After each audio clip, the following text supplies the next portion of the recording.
ভাই, আমারে কটা ভাত খাইতে দিবেন? আমি ঢাকা শহরে নতুন আইছি।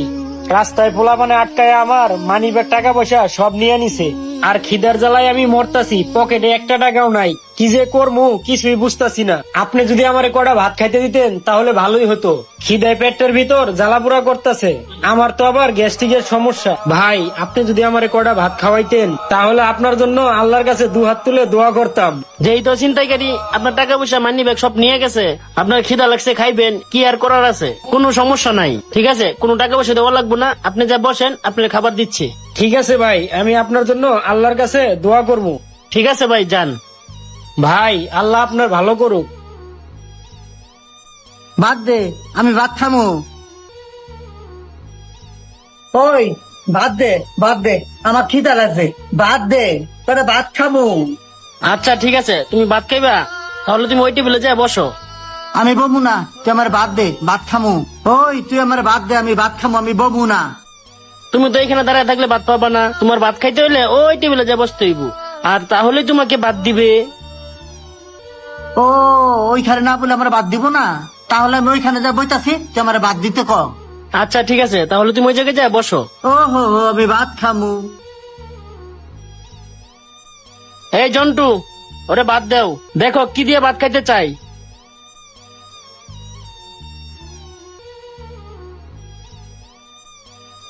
বাদ দে, বাদ দে, বাদ দে, বাদ দে, বাদ দে, ওই ওই বাদ দে। হ্যাঁ। ওই তাড়াতাড়ি বাদ দিয়ে আয়।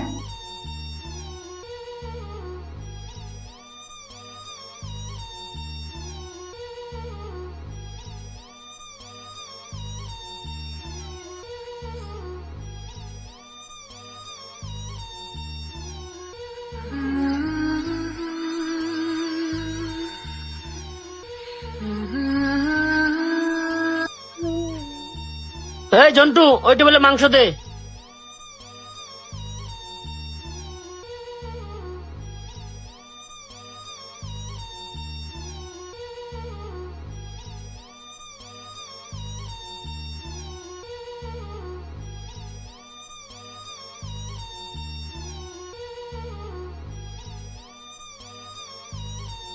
এই জন্টু, ওনারে খাবার দে।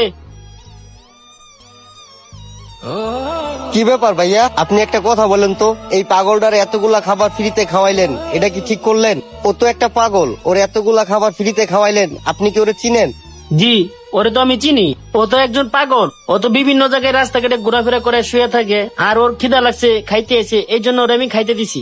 না ভাইয়া, আপনি ওরে চিনেন না। আর আপনি যদি ওরে চিনতেন তাহলে এতগুলা টাকার খাবার ফ্রিতে খাওয়াইতেন না।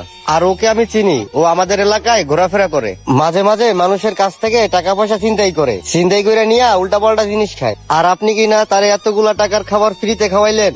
ভাই শুনেন, ও নেশা করে না কি করে ওইটা আমার জানার দরকার নাই। ক্ষুধার্ত মানুষ মাঝে মাঝে আসে, কিন্তু সবসময় আসে না। আইসা বলে খামু খামু, তাই আমি খাবার খাইতে দিই। আমি তো আর খাওয়াই না, খাওয়ানোর মালিক ওই উপরওয়ালা। আমি তো মাত্র ওসিল্লা, আমার ওসিল্লাই আল্লাহ তারে খাওয়াই। আর শুনেন ভাই, ক্ষুধার্ত মানুষ সে নেশা করুক, চুর হোক, ডাকাত হোক, সে কিন্তু একজন ক্ষুধার্ত। আর ক্ষুধার্ত মানুষকে কখনো ফিরে দিতে হয় না। এই যে দেখেন আমার হোটেলে কত মানুষকে খাওয়াই, কই আমার তো লস হয় না। এই যে দেখেন সব টেবিল ভরা, আর আমি যেমনি মানুষকে খাওয়াই তেমনি উপরওয়ালা আমারে অনেক দিছে, আলহামদুলিল্লাহ। আর শুনেন, দৈনিক যদি আমার হোটেলে 500-600 মানুষ খায়, এর ভিতরে যদি 15-20 জনটা আমি ফ্রিতে খাওয়াই, তাহলে আমার কিছু কমে যায় না। হয়েছে কি ভাইয়া, আপনি পাশের হোটেলে যাইয়া দেখেন, ওই যে সাগরের হোটেলে 2-3 দিনের বাসি তরকারি গুলা জাল করে করে মানুষদের খাওয়াই। আর দেখেন আমার হোটেলের দৈনিকের খাবার দৈনিকই শেষ হয়ে যায়, আর আমার এখানে বাসি কোনো খাবার থাকে না। আর এখন যদি আমি 10 কেজি চালের ভাত পাক করাই, 2 ঘন্টার ভিতরে শেষ হয়ে যাবে। তাহলে এগুলি আল্লাহর রহমত না? আপনি বলেন। হ্যাঁ ভাই, বুঝতে পারলাম আপনি সত্যি একজন ভালো মনের মানুষ। শুধু ভালো বললে ভুল হবে, আপনি একজন সৎ মানুষ। আপনার কথা শুনে আমি যা বুঝলাম, আপনি প্রত্যেকটা গরিব মানুষেরই সাহায্য করেন। আর একটা কথা কি জানেন, আপনি ঠিকই বলছেন, গরিব দুঃখী মানুষকে খাওয়াইলে কমে না, আরো বাড়ে। আর দেখেন, আপনি যে গরিব দুঃখী মানুষদের খাওয়াইতেছেন, আপনার কিন্তু কোনো দিক দিয়ে কমতেছে না, বরঞ্চ আপনার ব্যবসায় বরকত বেড়েই চলেছে। আপনার এখানে এসে আমি অনেক কিছু শিখলাম। যাই হোক, আমি মন থেকে আপনার জন্য দোয়া, আপনি যাতে আরো অনেক বড় হন। শুধু তাই না, ব্যবসা বাণিজ্য যেন আল্লাহ তাআলা অনেক বাড়াই দেয়। আজকের পর থেকে আমি আপনার মতো হওয়ার চেষ্টা করব। ভাই, তাইলে একটা কাজ করি, আমার কাছে তো ক্যাশ নাই, আপনার বিকাশে আমি 50,000 টাকা দিতেছি। সেই টাকা দিয়ে আপনি গরিব দুঃখী মানুষকে খাবার খাওয়াইয়েন। আপনি কিন্তু না করতে পারবেন না ভাই। ভাই, আপনার নাম্বারটা বলেন। ওকে ভাই, দেখেন আপনার অ্যাকাউন্টে 50,000 টাকা চলে গেছে। হ্যাঁ ভাই, আসছে। এই টাকাটা দিয়ে যদি গরিব দুঃখী মানুষেরা খায়, আল্লাহ চাইলে তো আমার দিকেও তাকাইতে পারে।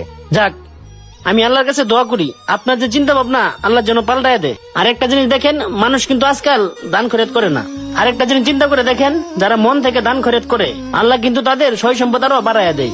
আমি আল্লাহর কাছে দোয়া করি আল্লাহর জন্য আপনার সয় সম্পত্তি আরো বাড়াইয়া দেয়, কিন্তু গরিব দুঃখী অসহায় মানুষদেরকে সাহায্য করতে হবে। ঠিক আছে ভাই, আপনি ভালো থাকবেন, তাহলে আমি আসি। রিজিকের মালিক আল্লাহ, আপনি দান করলে কখনোই আপনার সম্পদ কমবে না।